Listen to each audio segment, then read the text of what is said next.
오늘의 말씀을 보겠습니다. 요한일서 4장 13절. 네, 한 목소리로 같이 한번 읽습니다. 시작. 그의 성령을 우리에게 주심으로 우리가 그 안에 거하고 그가 우리 안에 거하시는 줄을 아느니라. 아멘. 이제 오늘의 말씀은 또 다른 부분 속에서, 그럼 그 성령님이 내게 떠나는 유익이라면서 유익을 준다고 그러는데, 조금 더 구체적으로 그러면 어떤 유익을 주시는가라고 하는 부분이에요. 구원론적인 입장에서 중요한 첫 출발점을 가져보려고 합니다. 자, 한번 요한 1서 2장 20절 27절을 봅니다. 요한일서 2장 20절 27절 시작.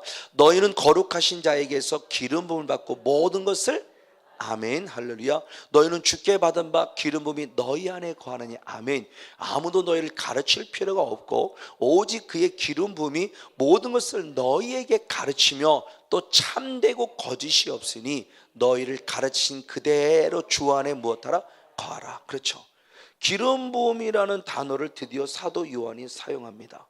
기름 부음이라는 단어를 사용하면서 이 기름 부음, 그러니까 하나님을 인격적으로 만난 사도 요한의 영성 안에서 우리가 지금 생각하는 기름 부음이라는 의미는 좀 다른 의미죠. 사도 요한은 이 기름 부음을 뭐라고 그랬냐? 이 기름 부음 때문에 하나님께서 우리의 모든 것을 가르쳐서 무엇하게 하신다? 알게 하시는 하나님이다.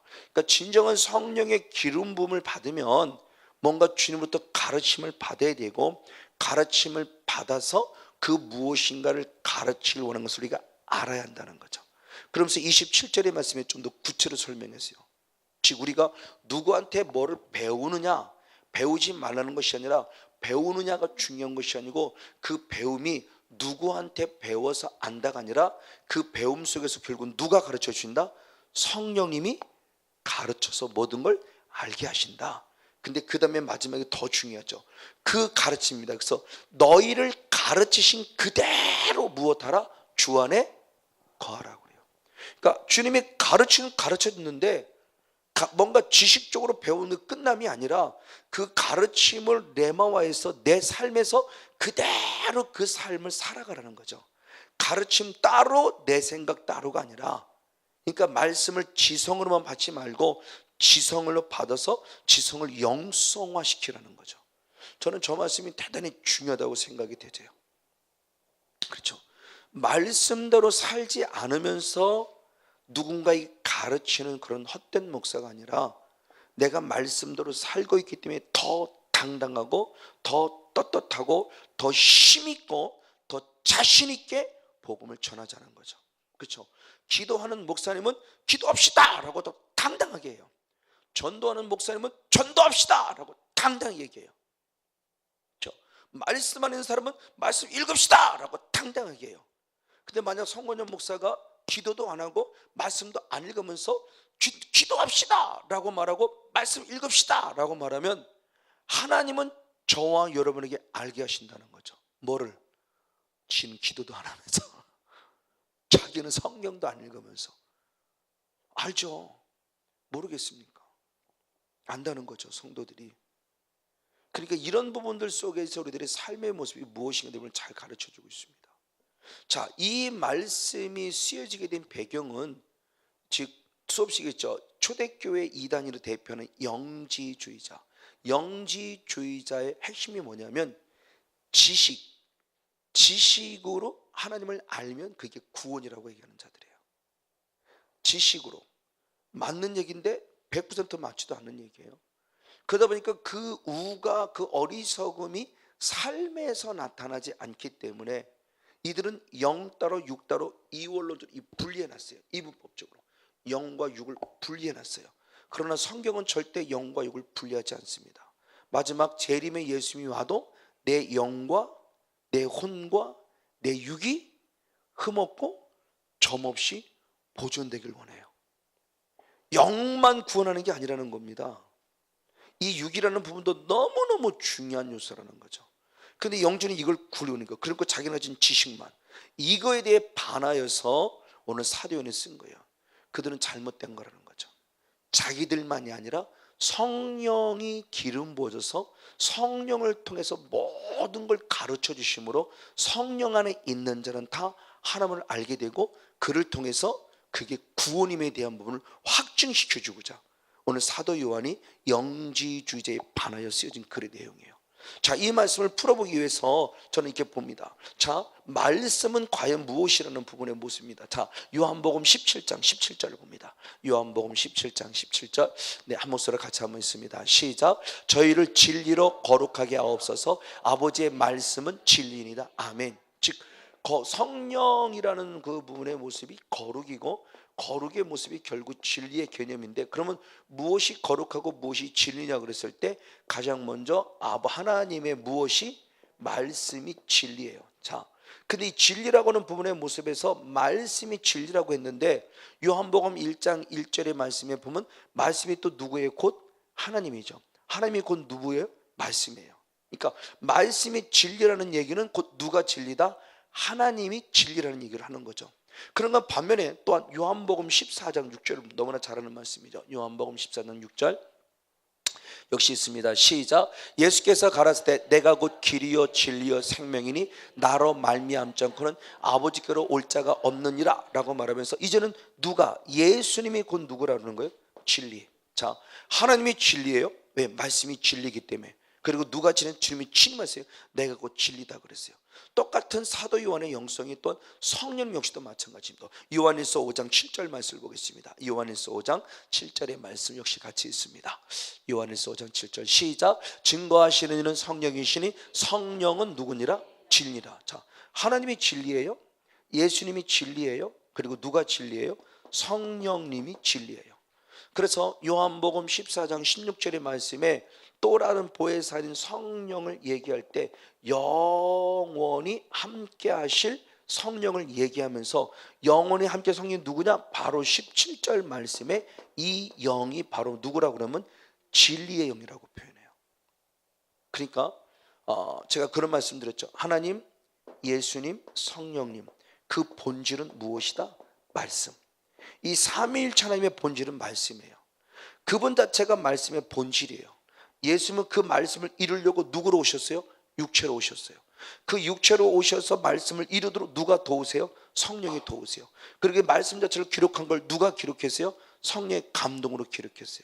그러니까 성삼위 하나님의 일체, 삼위일체 하나님을 말씀을 떠나서는 설명할 수 없다. 하나님이 곧 말씀이고, 예수님이 곧 말씀이고, 성령이 곧 말씀이다. 그러니까 삼위일체 하나님이 곧 진리라는 거죠. 이 진리의 영, 그 진리신 하나님, 진리신 예수님, 진리신 성령님이 지금 우리들에게 기름 부어졌다는 거죠. 그럼 진리신 성령님, 진리신 그 성령이 내게 오셔서 과연 무슨 일을 하시느냐? 예수님이 친히 그렇게 말씀하세요. 요한복음 15장 26절. 요한복음 15장 26절입니다. 네, 역시 같이 있습니다. 시작. 내가 아버지께로서 너희에게 보낼 보혜사, 곧 아버지께로서 나오시는 진리의 성령이 오실 때 그가 나를 무엇한다? 증거하실 것이다. 아멘. 자, 우리가 성령을 받았는데 말씀의 기본 가장 진리신 성령에게 오셔서 예수님 스스로가 말씀하세요. 예수님이 복음을 증거할 때 그 예수님이 복음을 증거하는 그 증거를 통해서 그 예수님 안에 성령님이 결국 또 반대로 누구를 증거한다? 예수님을 증거한다. 그러니까 성령님이 오신 인격적인 성삼위 안에 오신 목적이죠. 성령님이 영원히 함께 오셔서 지금 무엇을 함께 하길 원하냐고 했을 때 가장 중요한 모습은 예수님을 증거해 주신다. 누가? 성령님이. 그렇죠. 그럼 저와 여러분 역시도 마찬가지죠. 내가 말하는 것이 아니라 성령께서 말하게 하신다 그랬다면 성령께서 말하게 하심을 또 증명했을 때 내가 나오면 되지 않죠. 정말 내 안에 성령님이 계신다면 결국 누가 증거가 돼야 돼요? 예수님. 그렇죠? 반면에 똑같은 말씀이 요한복음 16장 13절은 그렇게 표현했습니다. 요한복음 16장 13절 역시 있습니다. 시작. 그러하나 진리의 성령이 오시면 그가 너를 모든 진리 가운데로 인도하시리니 그가 자의로 말하지 않고 오직 듣는 것을 말하시며 장래일을 너에게 알리시라. 할렐루야. 자, 성령이 오셔서 사실 또 다른 일을 그렇게 표현했어요.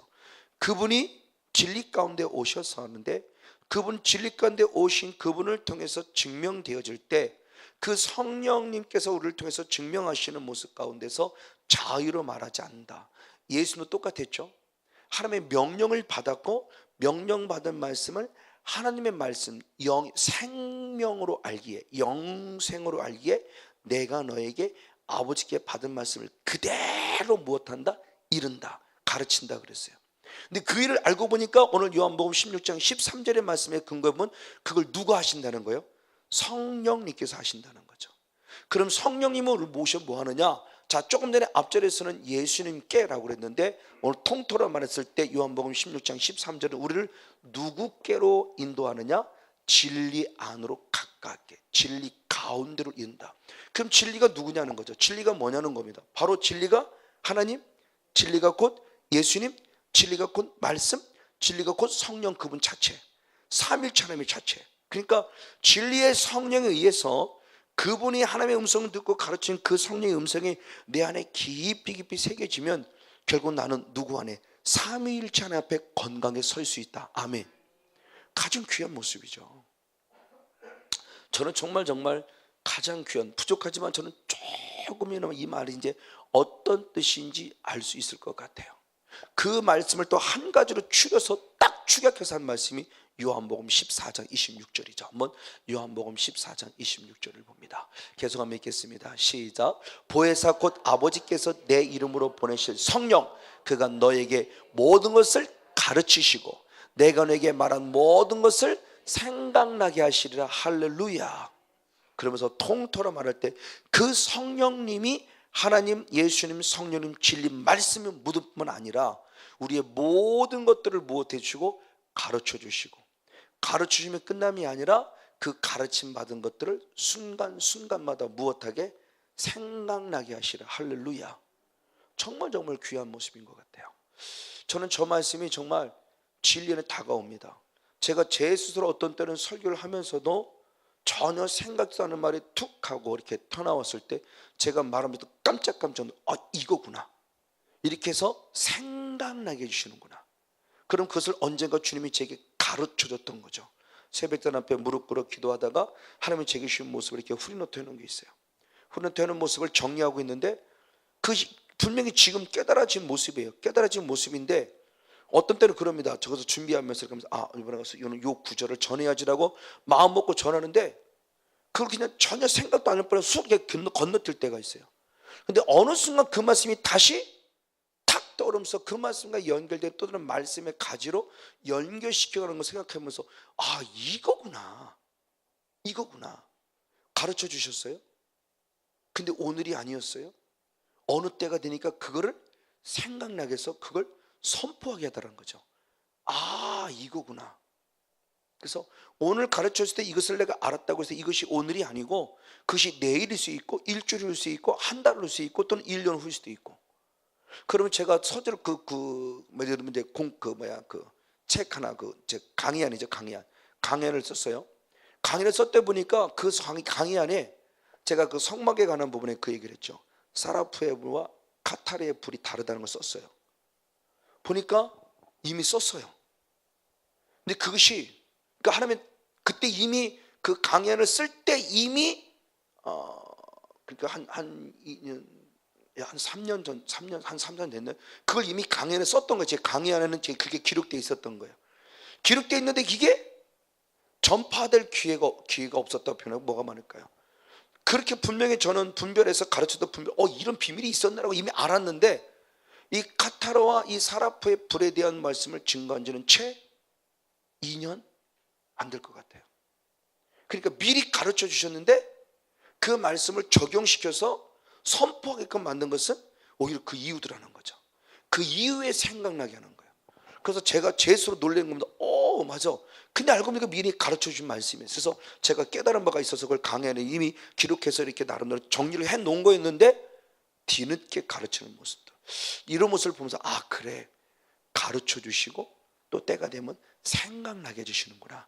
가르쳐 주심으로 끝남이 아니라 바로 이런 모습을 봐요. 이것이 바로 인격적인 성령님이 지금 우리들이 오셔서 하시는 모습에 대한 부분을 보는 겁니다. 맞습니다. 자, 이렇게 되어진 부분의 모습을 가장 잘 산 사람이 누구냐? 사도 바울이야. 한번 성경을 확인해 봅니다. 고린도서 2장 한번 13절을 봅니다.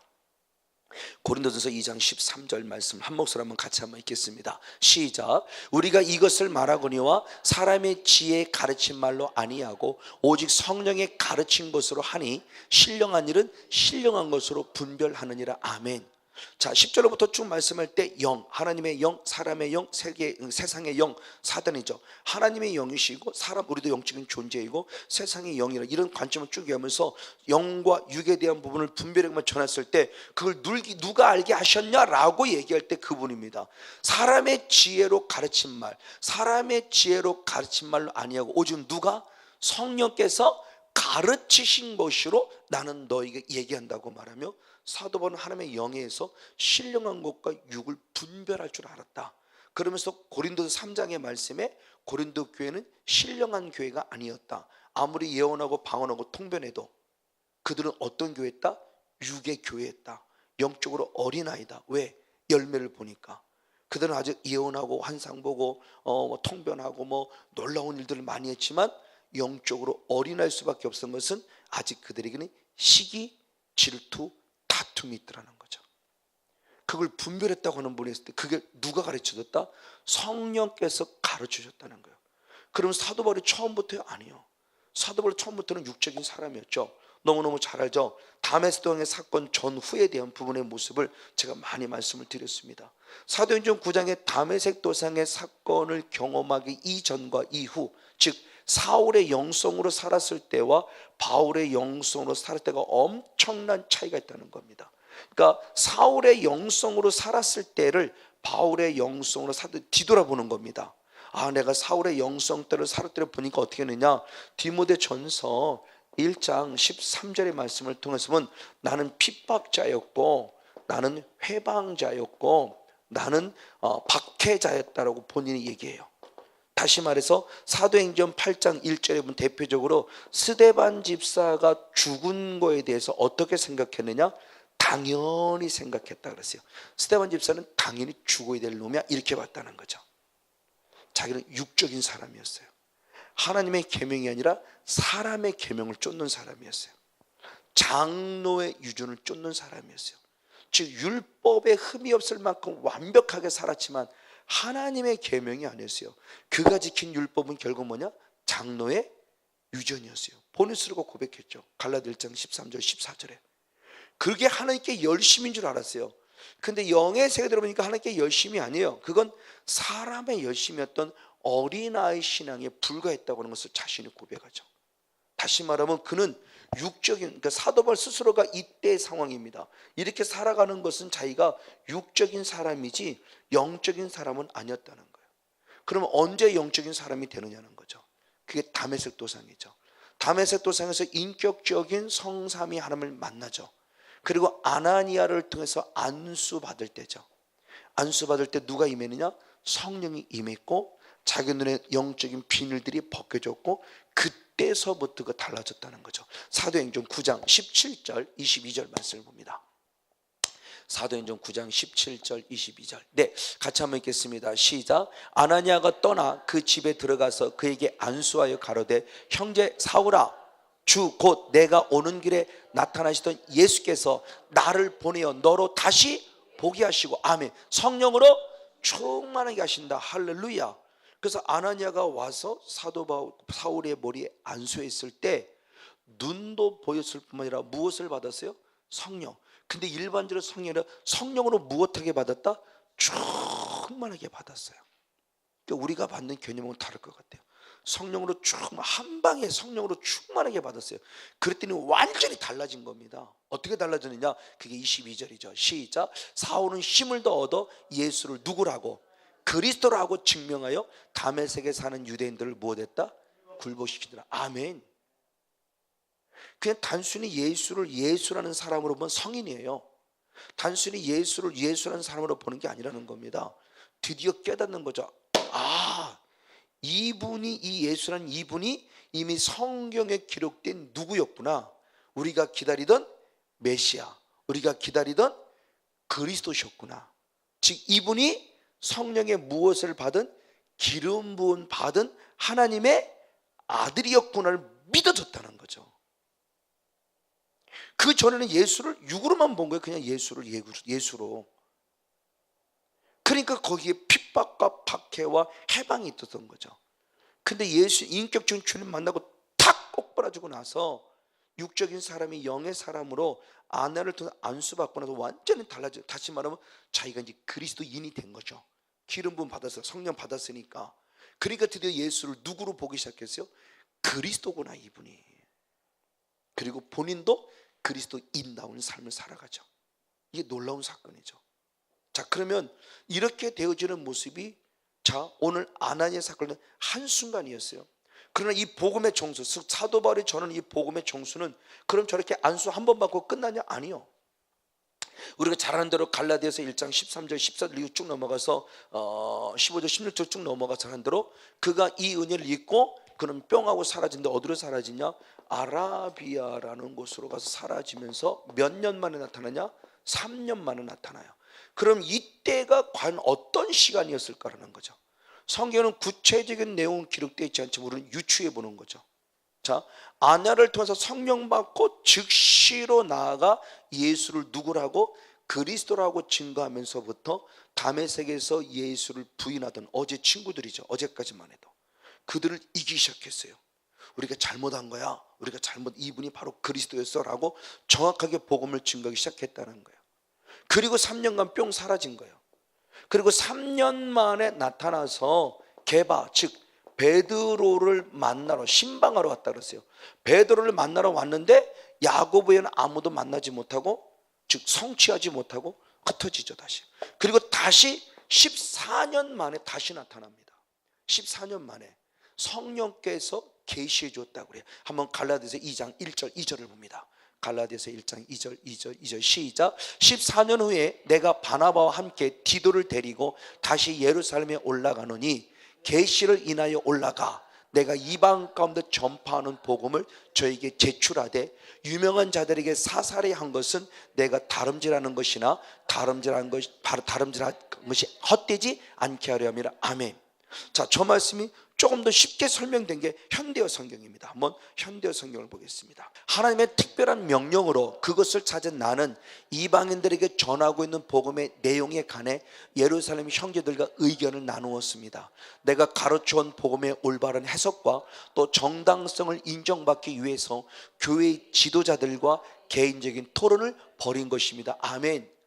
자, 3년 후에 만났을 때 못 만났어요. 아마 하나님의 계획이 없었던 것 같아요. 자기는 3년 만에 들어서 그로부터 이제 복음을 전하기 시작한 거죠. 그로부터 또 14년 후에 이제는 성령의 계시에 의해서 올라왔다고 그래요.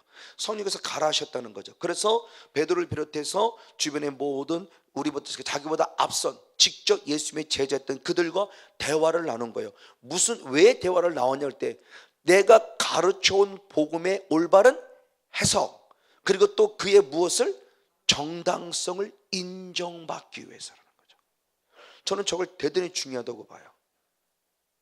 저도 부족하지만 하나님의 가운데 깨달아지는 그런 부분들이 있어요. 그러나 마지막 저도 꼭 다시 한번 확인해 보면서 주석을 한번 봅니다. 왜? 아무리 내가 성령의 지혜 속에 잘 배워도 주석에서 가르치는 부분하고 정말 덩 떨어진 모습이라면 까딱 잘못하면 내 의도와 상관없이 우리는 하나님 앞에 영광 돌림이 아니라 오히려 하나님의 영광을 가릴 수 있죠. 그러니까 아무리 그것이 육적인 개념에서 쓰여졌다 한다 할지라도 그 육적인 물에 쓰여진 주석의 모습들, 또 그 안에도 또 어떤 분은 영적 해석된 부분도 있고 이 부분 속에서 크게 벗어나지 않아야 된다는 거죠. 그러니까 내가 가지고 있는 정당성에 대한 인정을 받아야 돼요. 그래서 성령 사역도 아무리 하나님의 음성을 들어도 무엇인가 진행되어 감 속에서 확증받을 필요가 있는 거죠.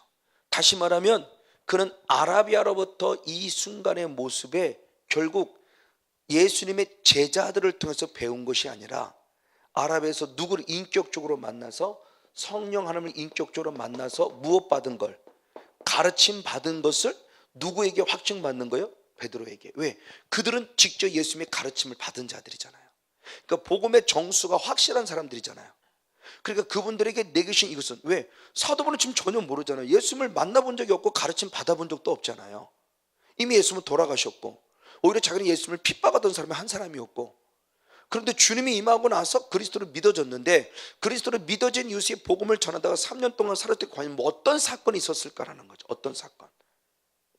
성경에 다 기록되어 있지 않아요. 근데 충분히 유추해 보는 거죠. 아, 그러면 3년 동안 결국 사도 바울은 성령의 가르침을 받았구나. 그리고 그 말씀을 한 번 더 3년 만에 전하려고 했는데 하나님의 뜻인지 모르지만 만날 수 없었어요. 그리고 14년 만에 성령의 가르침을 받아 드디어 제자들을 만나고 제자들을 확증받죠. 맞다, 그게 복음의 정수다, 그게 복음의 진수다, 그대로 전하라는 이야기를 듣고 그때부터 더 확실하게 목숨 걸고 사도 바울은 복음을 전했다는 거죠. 그러니까 성령을 인격적으로 만난 자의 차원이 다르다는 거예요. 그렇죠. 제가 이분에 대한 모습을 마가복음 1장의 사건을 통해서 요새 또 많이 얘기하죠. 예수님의 설교를 들은 많은 사람의 반응이 누구와 같지 않다? 서기관들의 설교와 같지 않다. 지금껏 들어온 설교가 아니었다는 거죠. 저분의 설교는 예수님이 첫 안식일날 처음 회당에 처음 쓴 거예요. 공식 석상에. 제 2년째 되는, 예수님의 사역이 2년째 되는 초기쯤에 드디어 안식일을 맞아 회당이라는 공식 석상에서 처음 복음을 전할 때 많은 사람의 반응, 이거 뭐지? 권세 있는 자의 설교인데 이제껏 들었던 서기관들과 설교는 다르네 라는 거였던 거죠. 그리고 깨달은 게, 맞다, 새 교훈이구나. 이제껏 우리가 들었던 교훈하고는 다른 새 교훈이었다는 거죠. 전혀 다른, 바로 이 모습.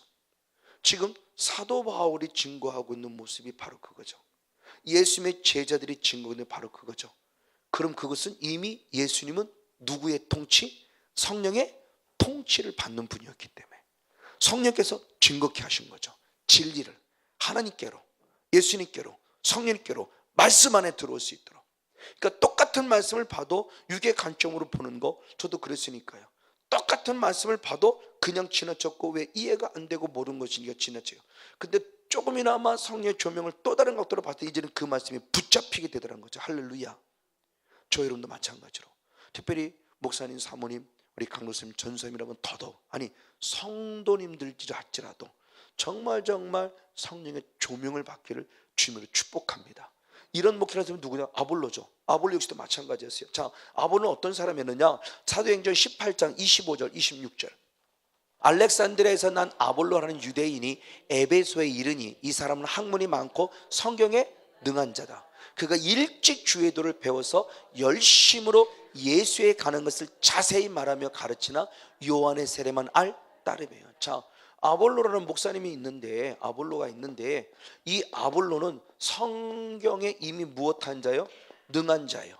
언제서부터? 어려서부터. 그래서 예수님에 관해서 성경에 능했기 때문에 예수님에 관해서 어떻게 자세히 얘기했어요. 그런데 놀랍게 무엇만 알아요? 요한의 세례만 알 따름이라 그래요. 요한의 세례만 알 따름이라. 즉 이것을 주석에 보면은 세례 요한에게 제자들에게 배운 것만큼만 안다, 이런 의미도 가지고 있어요. 근데 저는 이런 또 다른 것들은 게 요한의 세례만 알았다는 것은 결국 뭐냐? 회개만을 얘기했다, 이렇게. 왜? 요한은 회개 복음을 전하러 온 자니까. 이렇게 저는 표현하고도 싶고요. 세례에 가는 것만큼. 그럼 세례 요한을 제자를 통해서 배운 것만큼에 대한 예수예요. 근데 성경을 아는 자예요. 그것도 얼렁뚱땅에 자세히 가르쳤대요. 저는 솔직히 얘기했죠. 이 말씀과 그 밑에 나오는 말씀의 차이를 이해를 못해. 이게 제가 이렇게 어리석었다고요. 그 차이를 몰랐어요. 이 은혜를 잊고 나서 그게 보이는 거예요. 이 은혜를 잊고. 그러면 이 부분의 모습이 뭐냐는 거죠. 예수를 자세히 아는데 이때 이 설교를 누가 들었냐? 브루스길라와 아굴라라는 평신도가 들었어요. 아볼로 목사님에게. 근데 부족함이 있었어요. 부족함. 자, 예수에 관해 자세히 얘기했는데 부족함이 있었어요. 그래서 브루스길라와 아굴라가 아볼로 목사를 모셔다가 하나님의 도를 자세히 풀어줬다고 그래요. 참 아볼로도 대단한 사람이죠. 목사님의 선생님의 위치에 있는데 평신도에게 배운다는 게 대단한 분이죠. 인격적으로 저는 좀 대단하다고 봐요. 저도 부족하다고 그러면 평신도가 얘기하면 저는 저도 들을 각오는 돼 있어요. 감히 목사에게 저는 아니요, 목사라고 다 하나요? 그런데 이 브리스길라와 아굴라는 이미 누구에게, 사도행 18장 2절로부터 5절까지만 보시니까 이미 누구에게? 사도 바울에게 하나님의 도를 배움으로 이미 성령의 기름 부음 받은 자예요. 그 성령의 기름 부음 받은 브리스길라와 아굴라에게 하나님의 도를 자세히 배웠어요. 그리고 나서 아볼로가 달라졌다는 거예요. 그 말씀이 성경에 기록되어 있는 거죠. 네, 밑으로 나서 26절부터 28절까지 한번 쭉 읽어봅니다. 시작. 그가 회당에서 담대히 말하기를 시작하고는 브릭셀라와 아굴라가 듣고 데려다가 하나님의 도를 더 자세히 풀어 이르더라. 아볼로가 아가야로 건너가고자 하니 형제들이 저를 장려하며 제자들에게 편지하여 영접하라 하였더니 저가 감의 은혜로 말미암아 믿은 자에게 많은 유익을 주었으니, 왜? 이는 성경으로서 예수는 그리스도라고 증거하여 공중 앞에서 유력하게 유대인만을 이깁니다. 아멘. 전혀 차원이 다른 겁니다. 자, 이때의 영성은 어디냐? 에베소 교회에서의 영성이에요. 자, 이때의 영성은 어디냐? 고린도, 아가야 지역이라는 고린도 지역에는 아가야라는 지역에 가서 박힌 거예요. 그럼 뭐가 바뀌었냐? 여기서는 누구만 전했어요? 예수. 여기서는 누구를 전했어요? 예수가 누구라고? 그리스도라고. 그러니까 예수가 그리스도라고 믿어졌다는 것은 이미 그 브리스로 아골로 말씀을 들을 때 그도 사도를 통해 성령 받았지만, 말씀을 들을 때 이미 아볼로도 무엇을 받고 성령을 받으니까 예수님이 누구라고 느껴졌다? 그리스도구나. 이게 차이가 분명하잖아요. 그래서 제가 그랬죠. 저는 이거 뭔 차이가 있냐고 얘기를 했던 사람이에요. 그래서 얘기를 했던 사람, 저는 그렇게 느꼈던 사람이에요. 앞에 있는 아볼로나 뒤에 있는 아볼로나 뭐가 달라? 제가 이렇게 무지했다고요. 예수에 관한 자세히 얘기하나 예수를 그리스도로 얘기하면 뭐가 다른 거, 제가 그렇게 인식을 했다니까요. 이게 제 목사였어요, 이게요. 그래, 참 제 불행한 목사이고 저를 통해서 배우는 성도는 얼마나 불행한 성도였어요. 이게 확실히 느껴져야 되는데, 이게 확실히 구분돼서 예수님이 그리스도, 이게 믿어져야 되는데 이게 안 믿어진 거죠. 그냥 예수 그리스도 이렇게 짬뽕해서 그냥 예수 그리스도 이렇게 본 거죠. 그분이 그리스도라고 하는 개념이 제게 안 잡혔던 거예요. 이혼 있고 나서야 저게 잡히고 그게 보여진 거예요. 그래서 제가 목회생활 지금 벌써 7자까지 했지만, 목회생활 처음 할 때 제가 이것부터 가장 먼저 얘기를 했죠. 여러분은 어떠신지 모르겠습니다. 저는 이걸 분별하지 못했습니다. 이걸 다른 어떤, 이게 예수를 자세히 말한 거랑 예수를 그리스도로 말한 어떤 차이점을 몰랐습니다. 그런데 이 은혜를 읽고 성령의 기름 부으시니까 확실히 이제서야 알았다고, 아주 아볼로의 이 목회에 대한 부분에서 강조를 했었어요. 그럼 이 자리에 계신 여러분들은 혹시는요, 예수는 누구인가? 그래서 예수에 대한 부분과 예수님 그리고 그리스도에 대한 부분의 모습을 4주 전인가 5주 전인가 이미 한번 말씀을 했죠. 이게 정확하게 구분이 되지고 분별이 되져서 예수님은 누구이며 그리스도는 무엇이든지 와닿을 때 나도 진정한 그리스도인이 될 수 있다. 왜? 자, 이겁니다. 에베소에서 이렇게 했을 때 사도행전 19장 2절 말씀에 사도 아볼로가 고린도 교회로 가기 위해서 잠깐 떠났을 때 사도 바울이 에베소 교회를 방문하는 거예요. 그래서 묻는 겁니다. 너희가 예수님을 믿을 때에 성령을 받았느냐라고 물었더니 놀랍게 에베소 교회 성도는 뭐라냐? 아니요, 우리는 아볼로 목사님으로부터 성령에 대해서 들어보지도 못했습니다. 그래요. 충격이죠. 들어보지도 못했대요. 성령님에 관해 들어보지 못한 거예요. 그러니까 누구만 얘기한 거예요? 예수님만 얘기한 거죠. 성령에 대한 부분을 그가 알았으면 이미 그는 예수를 누구라고 했을까요? 그리스도라고 했을 거예요. 그러니까 본인 자신이 성령에 전혀 경험이 없는 거예요. 방언한다 이게 문제가 아니라 성령의 기름 부음을 경험하지 못하니까 예수에 가서 자세히 얘기했지만 요한의 세례만 알 따름이고, 성도들도 에베소 교회 성도들도 전혀 성령, 왜? 지식으로만 듣는 거죠.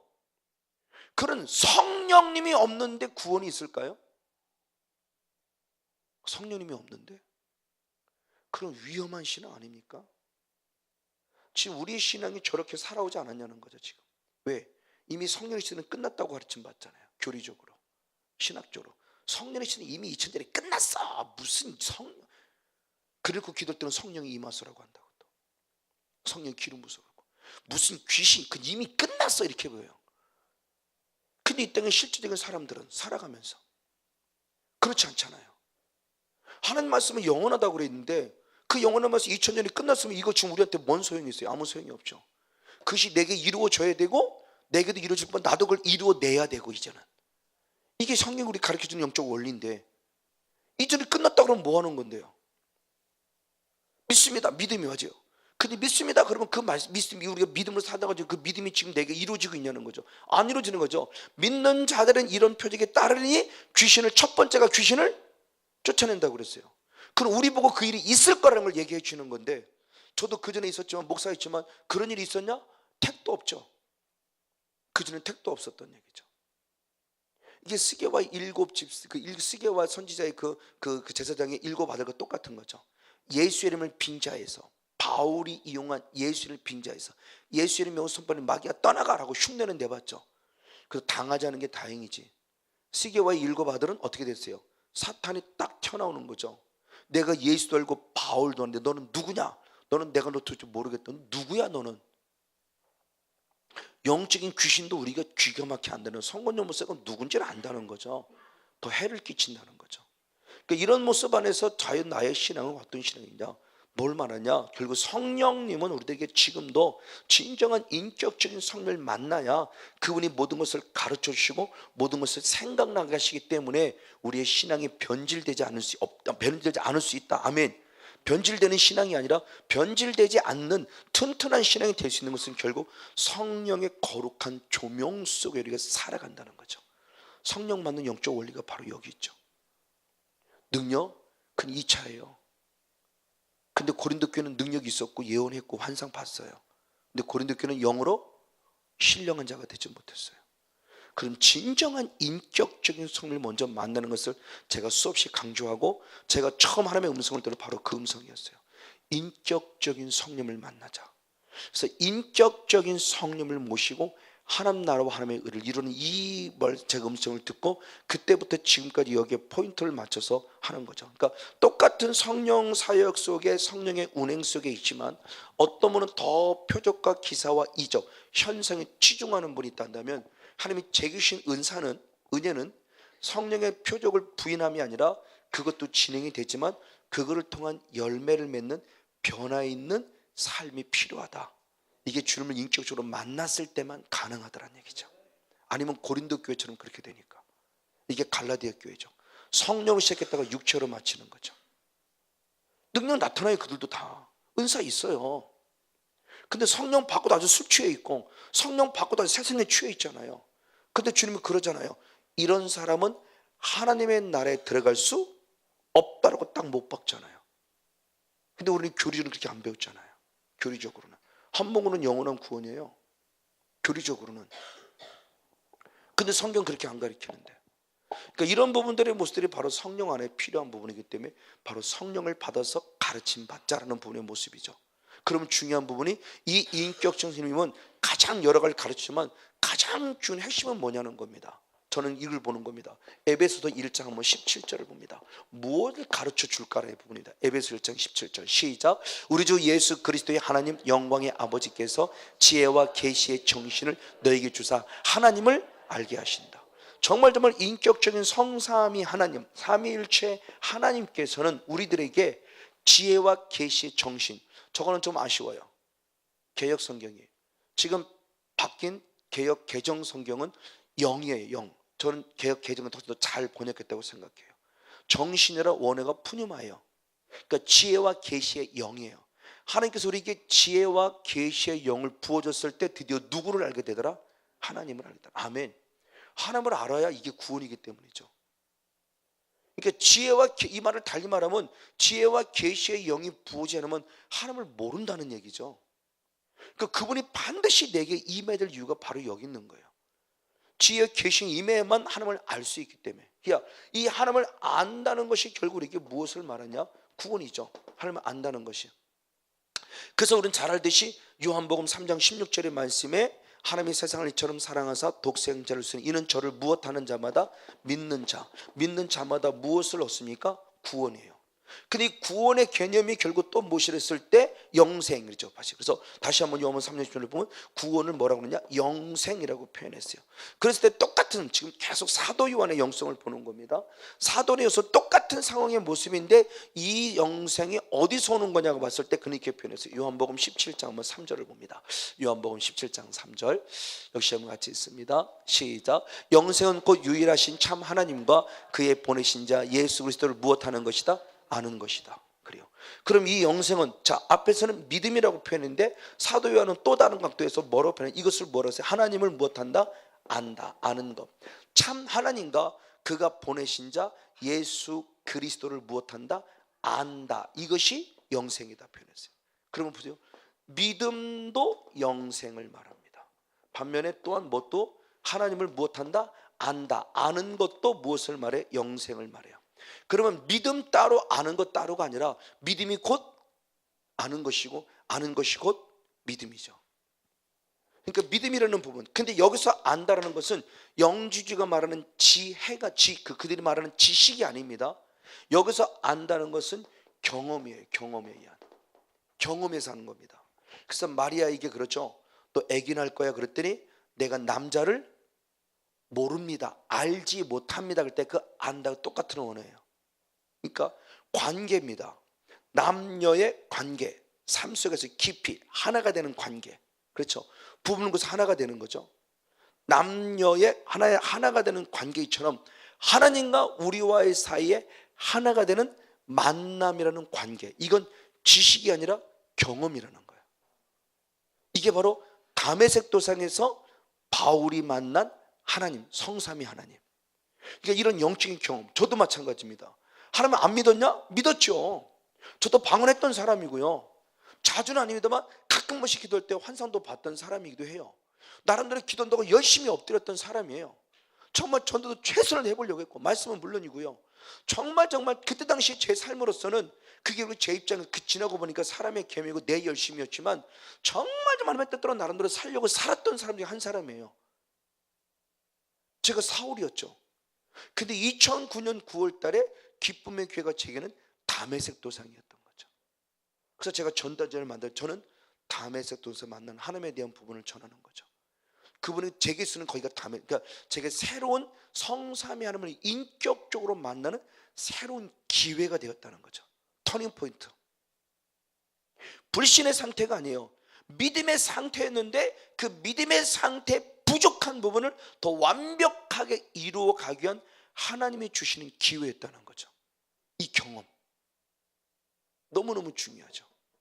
그러면 여러분들도 기쁨의 교회가 새로운 영적인 주님을 만나는 인격적인 터전이 될 수 있을 것이고, 혹시 거기가 아니란다면 이 사랑의 교회가 여러분들은 또 다른 영적인 인생의 터닝 포인트가 될 수 있을 것이고, 여기서 주님을 인격적으로 만나는, 경험적으로. 이제는 지식이 아닙니다. 지식이 내려와 내마되면서 내 몸과 내 마음이, 그래서 우리 몸을 하나님이 기뻐하는 거룩한 산 제사로 드릴 수 있는 그런 영적인 깊이가 있는 삶을 체험하고 터득하고 경험하게 되는 기회가 되었다. 저는 너무너무 이 시간이 중요하다고 생각하는 거예요. 저도 그 전에 방언했어요. 통변도 가끔 될 때가 있었고요. 환상도 가끔 볼 때가 있었고요. 이 영성은 아니지만 다른 말씀의 영성을 조금 했던 다른 분이 있어서 그때 조금 터득했던 분이 있어요. 지성수 영성 들어가는 영성을 했던 부분 속에서. 근데 이렇게 경험되고 체험되고, 다시 말하면 내 안에 악한 영이 떠나가는 것을 경험하지 못했으니까 아직도 육성에 머물러 있었죠. 지성적인 신앙을 했지만 영성적인 신앙을 할 수 있는 계기가 제게는 바로 기쁨의 교회였다는 거죠. 바로 이게 주님을 아는 기회예요. 맞아요. 그럼 오늘 저와 여러분도 믿음 따로 아는 것이라는 거다. 믿기 때문에 알아지는 은혜. 지성적인 믿음이 아는 경험적이고 체험적인 영성의 믿음. 그래서 완벽한 영생, 완벽한 중생, 완벽한 거듭남, 그래서 구원의 확신을 갖는 그런 그런 놀라운 은혜 가운데 거하는 저와 여러분들을 주님을 간절히 축복합니다. 그럴 때 또한 사도는 이렇게 표현합니다. 요한복음 3장입니다. 요한복음 3장 3절과 5절, 너무나 잘 아는 말씀이지만 이렇게 표현합니다. 요한복음 3장 3절과 5절입니다. 같이 한번 읽습니다. 시작. 예수께 답하여 가라사대 진실로 진실로 내게 이르노니 사람이 거듭나지 아니하면 하나님 나라를 볼 수 없느니라. 니고 4절 5절 시작. 예수께 답하시되 진실로 진실로 내게 이르노니 사람이 물과 성령으로 나지 아니하면 하나님 나라를 들어갈 수 없느니라. 아멘. 자, 거듭남에 대한, 구원에 대한 부분을 니고데모와의 대화 속에서 주님이 얘기를 합니다. 어떻게 하면 영생을 얻으리까? 그랬을 때 물과 성령, 거듭남, 즉 성령으로 말미암지 않고는, 그랬을 때 거듭남에 대한 부분의 모습이죠. 성령으로 말미암지 않고는 하나님의 나라에 들어갈 수 없다. 다시 말하면 성령으로 말미암지 않고는 거듭남, 하나님 나라에 들어갈 수 없다라고 말하면 진정한 중생 거듭남의 대문을 얘기할 때 니고데모는 이걸 육으로 들으니까 엄마 뱃속에 또 들어갔다 와야 되라고 이렇게 말하는 어리석음이 있어요. 우리도 메시아의 말씀을 다 육으로 들어요. 쉽게 말하면 그겁니다. 제가 남자 목사님에게 기도를 예언을 해드립니다. 그럴 때 그렇습니다. 하나님께서 목사님에게 무릎 꿇기를 원한다고 말씀하십니다. 그랬더니 딱 끝났습니다. 양반다리고 기도하면 안 되나요? 이게 나올 수 있는 답일까요? 그만큼 그분은 지금 뭐로 듣는 거예요? 주님 무릎 꿇라는 것은 결국 뭐 하길 원한다는 거죠? 기도하길 원한다는 건데 양반다리로 하면 안 되나요? 꼭 무릎 꿇고 해야 되나요? 이게 목사님이 묻는 제게 질문이에요. 정말 마음 아팠어요. 우리가 지금 이렇게 듣고 있지 않나 하나님의 말씀을? 말씀이 영이고 그 영의 말씀이 성령으로 기록된 거고, 그런데 내가 성령의 감동 안에 있어야 그 말씀을 영으로 듣는데 다 육으로 듣는 거예요. 지금요. 적과 그런 가난 또 육으로 듣고요. 내가 말씀으로 왔다 나를 먹고 마시라 다 육으로 듣고요. 그 말씀이 어렵다 다 떠나고 육으로 들으니까 어려운 거죠. 떠나죠. 주님이 지금 영으로 말씀하는데 영의 본질을 다 육으로 들으니까 기복주의 신앙으로 벗는다고 하는 거죠. 지난번 말씀드렸죠. 제가 뭘 보다가 우연찮게 들어가는데 거기에 불교닷컴하고 이렇게 사이트가 연결되는 것이에요. 불교닷컴에 내어놓습니다. 종교, 그러니까 자기들 자성하자는 의미 속에 종교의 타락하고 나온 거예요. 그 종교의 타락을 대표로 누구로 봤냐? 기독교로 봤어요. 그러니까 자기들을 자성하는 계기가 누굴 봤냐? 기독교를 본 자성의 기회로 삼았어요. 이게 긍정적인 요인도 있고 부정적 요인도 있죠. 긍정적인 요인은 기독교는 자기보다 나아야 돼 이런 의미도 가질 수 있을 것이요. 부정적 의미는 니나 나나 똑같다 이런 의미일 수 있고. 왜? 나의 타락은 너 때문이었다는 개념도 있단 말이에요. 그 첫 번째 10가지 타락상을 쭉 얘기할 때 첫 번째가 뭐냐면 기복주의예요. 기독교가 기복주의로 타락했는데 우리 불교도 기복주의로 타락했다는 걸 자성하는 내용이에요. 그 첫 번째가 기복주의예요. 그러니까 불교에서 기독교를 봐도 기독교가 타락한 거예요. 뭐로 타락했어요? 육신적으로, 기복주의적으로. 그러니까 불교가 생각할 때 자기네도 잘 먹고 잘 사는 게 목적은 아닌 거죠. 자기네도 부처를 잘 섬겨서 어디 가는 거예요? 극락 가는 거죠. 그럼 기독교는 예수님을 잘 믿어 어디 가는 거예요? 천국 가는 걸 얘네도 아는데 막상 기독교인들은 천국에 관심 없다는 거죠. 어떻게든 예수를 이용해서 잘 먹고 잘 살려고 하는데 그 영향이 자기들까지 입혀서 어떻게든 부처를 이용해서 잘 먹고 잘 사는 게 변질되는 걸 책망하고 자성하는 내용이에요. 그게 불교닷컴에서 첫 번째로 나와요. 이게 오늘 우리들의 모습이에요. 제3자가 보는 거죠. 3자가. 그러니까 제3자가 기독교를 기독교 아니라 개독교로 보잖아요. 개독교. 목사를 보면 목사를 먹사로 보고, 목사만큼 잘 먹는 사람이 없다는 거죠. 먹사로 본다는 거야. 이게 성도들이 볼 거고 이게 불신자고를 보는 거죠. 참 이거 비참한 얘기잖아요. 이게 육으로 나가니까 변질되는 거죠. 이 성령으로 말미암지 않았다. 그러니까 성령으로 말미암아 하나님 나라를 들어갈 수 없다고 말하는 것은 성령으로 말미암지 않으면 거듭날 수 없다는 것이고, 성령으로 말미암지 않으면 믿을 수 없다는 것이고, 그렇죠? 그 성령이 아니고는 우리 믿음이 진짜 믿음이 될 수 없고, 성령이 아니고는 우리의 거듭남이 진짜 거듭남이 될 수 없는 거죠. 그러니까 서기관적 설교를 하는 거고, 서기관적 설교라니까 바리새인처럼 성도를 타락시키는 거고, 그랬더니 분명히 하나님을 믿음에도 불구하고 하나님을 말할 때 너는 내 아들이 아니야, 네 아비는 누구야? 마귀야, 이 독사의 자식들하고 책망하죠. 이게 다 목회자 책임이죠. 이사야부터 말라기 읽어보세요. 다 목회자 책임이지. 성도들이 잘못된 거 아니에요. 선지자에게 제사장에게 잘못 배웠어요. 그러니까 성도들이 이스라엘이 타락한 거예요. 그걸 책망하는 게 말라기 말씀이고요. 그러니까 이런 말씀을 읽으면 참 두려워요. 그럼 신약도 똑같은 거죠. 왜? 대제사장이 그렇게 가르쳤고 서기관이 그렇게 가르쳤고, 그러니까 바리새인들은 그게 옳은 줄 알고 살았고, 그 자기가 옳으니까 예수님을 정말로 믿는 사람을 채찍질하고 그를 죽이고 그를 정죄하고 판단하고, 이런 성도를 만들어낸 게 누구냐는 거죠. 이게 지금 원래 다 왜? 결국 그들에게는 누가 없다? 성령님이 계시지 않았다는 거죠. 그럼 진정한 성령님이 내 안에 계셔서 내가 예수를 믿는다고 하는 표현은 뭐냐 그랬을 때 고린도서 12장 3절은 그렇게 표현하죠. 고린도서 12장 3절을 봅니다. 시작. 그러므로 내가 너에게 알게 하노니 아멘. 하나님의 영으로 말하는 자는 누구든지 예수를 저주할 자라지 않고 성령으로 아니하고는 누구든지 예수를 주시할 수 없다. 아멘. 성령으로만 예수님을 누구라고 할 수 있다? 주시할 수 있다. 성령으로 말미암지 않고는 예수의 이름을 부를 수 없다는 거예요. 그래서 로마서 10장 13절의 말씀에 누구든지 주의 이름을 부르는 자가 무엇으로 돼요? 구원. 그러니까 믿는다고는 표현이 뭐냐는 거죠. 믿는다고는 표현은 결국은 내 입술로 주님의 이름을 무엇한다는 거예요? 부르고 시인하고 인정한다는 거죠. 그러니까 믿음이 믿습니다 이게 믿음이 아니고, 믿습니다라는 믿음이 마음으로 믿었으면 그 다음에 무엇으로? 입으로 시인되지는 거예요. 그게 주 이름을 부르는 거죠. 근데 주 이름을 부를 때 그냥 예수 이런다고 그런 개념이 아니라, 어떤 상황, 어떤 환경, 어떤 조건이 와도, 죽을 수 있는 상황이 와도 나는 예수를 믿음에 대함을 당당히 고백할 줄 아는 신앙을 얘기하는 거죠. 그럴 때 주님이 말씀하는 거죠. 네가 나를 부인하면 나도 너를 부인하지만 네가 나를 시인하면 나도 너를 시인하리라는 거죠. 그러니까 주의 이름을 부르는 게 얼마나 중요한 거예요. 이게 믿음이라는 개념 속에서. 그랬을 때 놀라운 이야기입니다. 자, 우리가 잘 아는 대로 요엘서 2장 한번 32절을 봅니다. 요엘서 2장 32절. 요엘서 2장 32절. 네, 같이 한번 읽습니다. 시작. 누구든지 여호와 이름을 부르는 자는 구원을 얻으리니 이는 나 여호와의 말대로 시온산과 예루살렘에서 피할 자가 있을 것이며 아멘. 남은 자 중에 나 여호와의 부름을 받을 자가 있을 것임이라. 할렐루야. 자, 누구든지 누구의 이름을? 여호와의 이름을 부르는 자에게 무엇이 있다? 구원이 있다. 이 말씀이 이루어진 사건이 사도행전 1장 2장의 사건이죠. 그래서 마지막 때 예루살렘에 피할 자, 그 피한 자 중에 주님의 부르심을 받을 자. 그래서 사도행전 1장 4절에도 예루살렘을 떠나지 말라, 내가 너에게 약속한 무엇을? 성령을 세례로. 그럼 언제 약속된 거예요? 이미 유엘 선지자를 통해서. 예루살렘에 피할 자, 거기서 그에게 성령 부어주겠다는 얘기하는 거죠. 그리고 세례 요한이 내 뒤에 오실 분은 무엇으로?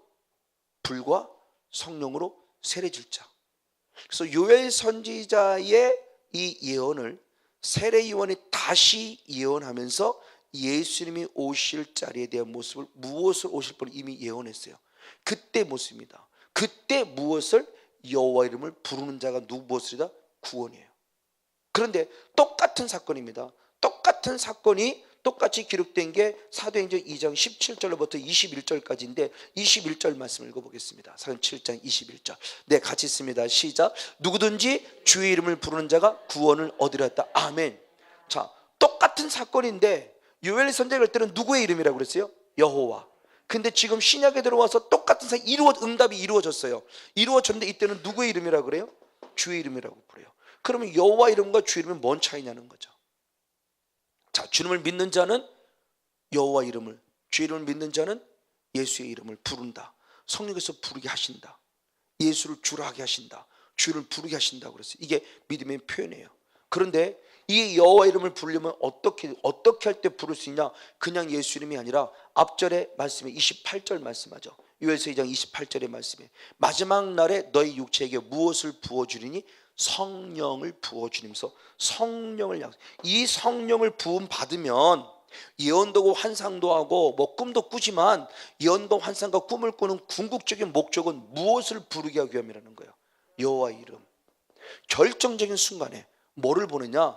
7년 대환란과 같은 걸 보게 하는 거예요. 앞으로 내게 이런 어려운 일이 있을 것이다 미리 보여준 거예요. 예언하고 환상 꿈을 꾸게 한 거예요.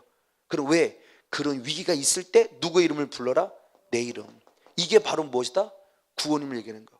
그러니까 우리가 똑같은 성령이 임했는데 예언과 환상과 꿈의 포인트를 맞추면 위험할 수 있다.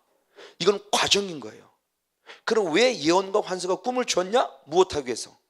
주의 이름을 부르게 하기 위해서. 그러니까 이왕이면 예언을 받고 이왕이면 환상을 보고 이왕이면 꿈을 꿔야 되지만 예언과 환상과 꿈은 결국 어디에 포인트를 맞춰야 된다? 예수 이름을 부르게 하며 포인트를 맞춰야 한다. 아멘. 이게 인격적인 성령 하나님이 우리에게 임하는 거예요. 당신에게 이틀 있으면 한 2억을 갖고 누가 온대, 이런 얘기 하지 말고, 막 당신한테 귀인이 나타난대, 막 돈을 엄청나게 많은데 성도가 올 것 같아, 이런 얘기 하지 말고요. 성경에서 말씀하는 예언의 개념은 그런 개념들이 없어요. 그래서 제가 예언을 하면서도 막상 많이 조심하고 다시 정리를 하고 있고, 얼마 있다가 예언을 분명 할 수 있을 것은 생각이 들기도 하는데, 어쨌든 그래서 조금 더 협력해주는 부분과 조금 더 예언이 인격적인 성령 안에서 예언을 보내주시면 저도 이제부터는 예언을 좀 해보고 싶어요. 네, 저도 받고 같이 기름 부음 받고 같이 예언도 한번 하고. 그래서 정말 예언이 예언다운 예언을 통해서 그 영혼을 살리고 그 영혼을 회복시켜서 덕을 끼치고 유를 끼칠 뿐만 아니라 때로는 성령 주시는 거룩한 책망도 들으면서 영혼이 진정으로 살아있는 영혼의 회복, 앞으로 뭐 해준대 라고 하는 뜬금어린 것 같은 아니고, 그 예언이 까딱 잘못하면 남발될 수 있고 예언이 하나님의 예언이 아닌 내 생각이 나갈 수도 있고, 그 성경에서 말씀하고는 수없는 부분들의 거짓 선지의 대표적인 모습들이잖아요. 그러니까 정말 성령의 거룩한 조명을 받아내는 걸 다시 봅니다. 어떤 이것을 말합니다. 자, 그러면 왜 신약성경으로서는 주의 주라는 이름으로 바뀌었을까? 우리가 잘 아는 대로 구약의 시대 사람들은 하나님의 이름이 너무너무 귀해요. 그래서 출애굽기 20장 7절 말씀에 여호와의 이름을 망령 때 일컫지 말라 그랬어요. 그래서 이들은 쓰기는 여호와라고 쓰고 읽을 때는 뭐라고 있냐? 아도나이라고 읽어요. 아도나이. 이게 이스라엘 백성, 그러니까 서기관들이 성경을 쓸 때 여호와라고 썼어요. 그러나 읽을 때는 여호와 이름을 막는 때 읽을 수 있기 때문에, 그래서 여호와라는 이름을 쓸 때는 그들의 의식입니다. 한 번 더 다시 가서 나가 손 한 번 닦고 와서 또 그 이름을 쓸 정도로 여호와 이름을 거룩히 여겼어요. 그렇기 때문에 감히 여호와 이름을 못 불러요. 써놓기는 여호와라고 썼지만 그다음에 손 한 번 닦고 또 썼지만 읽을 때는 뭐라고 했냐? 아도나이라고 읽어요. 그럼 아도나이는 뭐냐? 그냥 주가 아니라 나의 주라는 개념이에요. 그러니까 하나님을 그들은 누구로 부르냐? 나의 주, 나의 주인, 로드죠. 나의 주인으로 믿는 거예요. 그래서 그렇게 고백합니다. 그래서 결국 예수님의 신약 시대에 왔을 때, 성령이 임재했을 때 여호와 이름을 어떤 이름으로? 주의 이름으로 불러요. 자, 그런데 신약 시대에 들어와서도 또 똑같은 모습입니다. 신약 시대로 와서 뭐를 말씀냐? 다 이렇게 말하면, 다시 한번 아까 고린도서 12장 3절을 봅니다. 고린도전서 12장 3절 시작. 그러므로 내가 너에게 알게 하노니 하나님의 영으로 말하는 자는 누구든지 예수를 저주할 자라지 않고 또 성령으로 아냐고는 누구든지 예수를 주시라 할 수 없느니라. 아멘. 성령이 내게 임하셨을 때 예수님을 누구라고 그런다? 주라고 그런다. 예수님을 주라고 그런대요. 자, 여호와가 주예요. 근데 예수님이 주라고 그래요. 성령이 임재하니까 예수님을 누구라고 그런다? 주, 아도나이. 당신은 나의 주인이십니다. 이것도 제가 요새 주님 앞에 자주 고백하는 내용이에요. 왕이라는 개념을 많이 고백하기도 하지만 당신은 나의 주인이십니다. 당신은 나의 전부이십니다. 이 고백이 제 입에서 많이 나옴을 제가 경험해요. 제 마음속 깊은 곳에 진짜로 당신이 진짜 나의 주인이십니다라는 고백이 제 안에서 우러나옴을 제가 많이 해서 경험해요. 왕이라는 단어도 많이 사용하지만 당신은 나의 전부이십니다. 당신은 나의 주인이십니다. 그죠? 저는 이게 믿어지는 거예요. 그냥 믿어지는 것이, 다시 말하면 제게 무엇이 부어지니까, 성령님이 임하여지니까, 믿어지니까 제 안에 뱃속 깊은 곳에 우러나오는 신앙의 고백이 되고 있다는 거예요.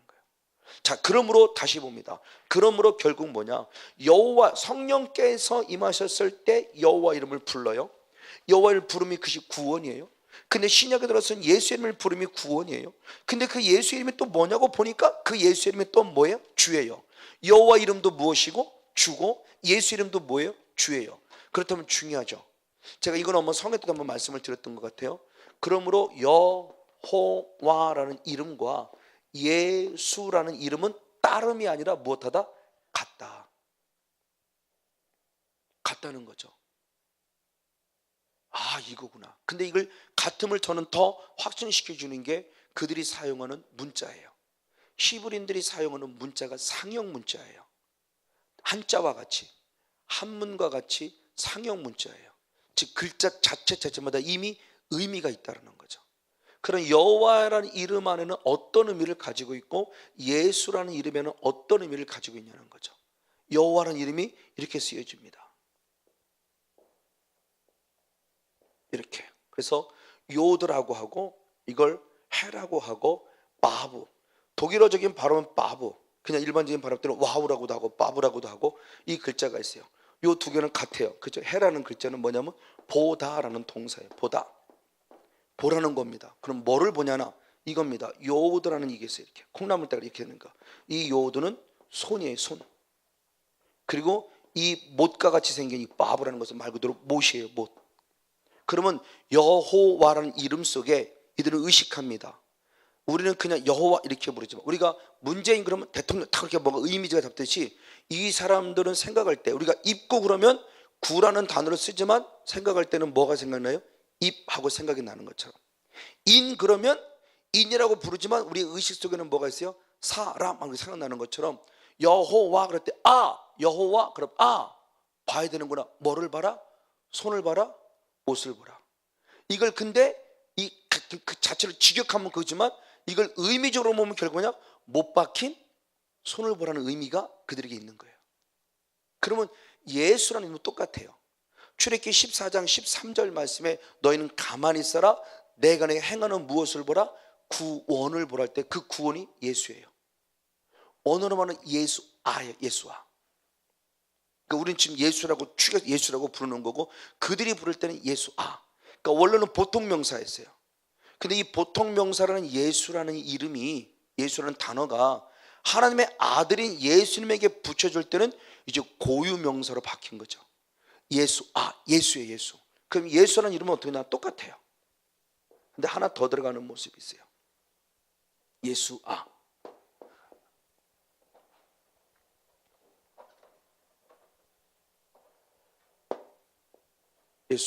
네, 이겁니다. 자, 제가 잘 못 그림을 그린 겁니다. 상형 못 차니까. 자, 이 부분에 보세요. 자, 요거는 똑같아요. 그렇죠? 요거하고 똑같아. 뭐예요? 보다예요. 보다. 자, 이분의 모습 똑같아요. 못이에요. 이분은 똑같아요. 손이에요.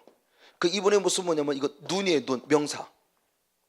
이분의 모습은 뭐니? 쉰이라는 것은 전능자의 뜻이에요. 전능자. 자, 그럼 이겁니다. 손, 전능자, 못, 눈, 보라는 거죠. 그러면 똑같은 의미가 손과 못과 보라는 의미가 있는 거죠. 누구에게 보냐? 전능자.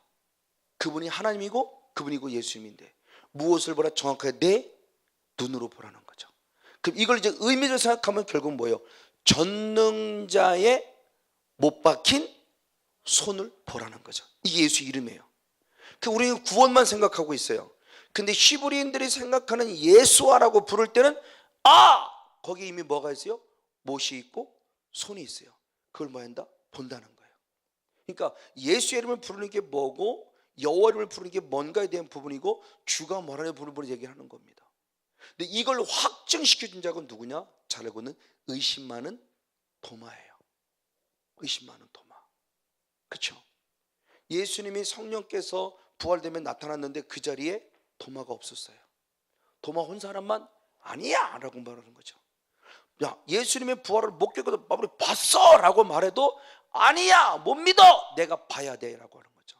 그때 예수님이 특별히 내가 8일 후에 다시 나타났죠. 그래서 예수님이 짠 나타나서 뭐라고 말합니까?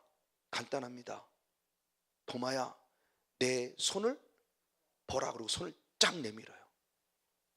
그러면서 보고 믿는 자가 되지 말고 보지 않고 믿는 복된 자가 되라고 말해요. 자, 이 사건을 도마가 딱 경험했을 때 그 예수님을 누구라고 부르냐는 거예요. 너무너무 중요한 말씀입니다. 요한복음 20장 27절 28절 연혀 있습니다.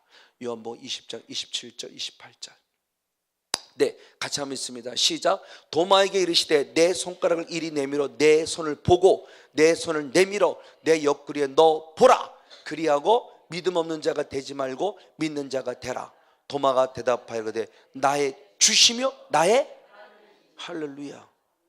예수님을 누구라고 인정해요? 나의 주, 나의 하나님. 예수를 예수로 부르는 게 아니에요. 이게 사도인의 영성이었어요. 사도인은 처음부터 예수님을 오직 누구로 봤어요? 하나님. 그래서 하나님을 말씀으로 조명하면서 그 말씀이 육신되어 오신 분이 예수님이라고 말하며, 그러니까 곧 예수님이 곧 누구라는 거예요? 하나님.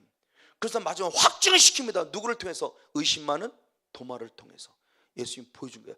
내 손을 보라 라고 딱 했을 때 말로는 내 손을 보라고 내밀었지만 그 속에는 누구 이름이 떠올랐을까요? 여호와. 그러니까 그러네요. 당신이 진짜 나의 주 여호와 하나님이시구나 고백하게 되는 거죠. 아멘. 그러니까 예수의 이름을 부른다는 게 곧 여호와 이름이고, 여호와 이름을 부른다는 게 곧 예수 이름을 부르는 것이다. 그러니까 믿는다고 하는 부분이 무엇이냐는 거죠.